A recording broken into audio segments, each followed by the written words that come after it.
The covenant between God and Abraham, often referred to as the Abrahamic covenant, occupies the central focus of the next few chapters of the Bible. Genesis 12 begins with a vital prologue that sets the stage for the promises and ceremonies that would follow. They testify to the irrevocable nature of the promises of God. The passage begins with a task given to Abram. He was called to leave all that he had known, his home, most of his family, and his country of origin, and travel to an unknown location that God would reveal in due time. While the passage begins with an act of obedience, it is clear that the covenant is based on the promises of God. 7 promises follow rapidly.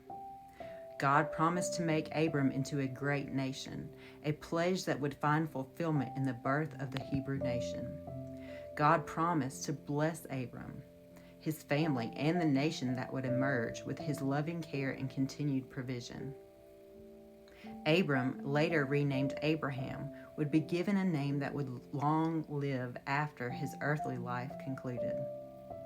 The nation would be a blessing to other nations as they modeled conformity to God's law and demonstrated proper worship of the awe-inspiring God. God would bless those who bless the nation.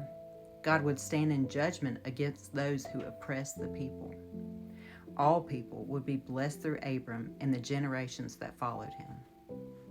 These grand and glorious promises were rooted in the nature and the character of God. In spite of the people's unbelief, rebellion, idolatry, and spiritual adultery, God remained faithful to his promises because the covenant was based on grace and not on the law. Paul wrote that God gave Abraham these promises long before the law was given on Mount Sinai.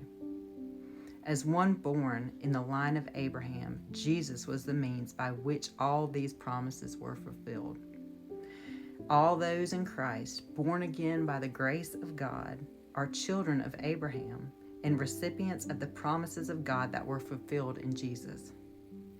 Paul testified to this reality when he claimed that all those who respond in faith to the good news of Jesus are heirs of the promises given to Abraham.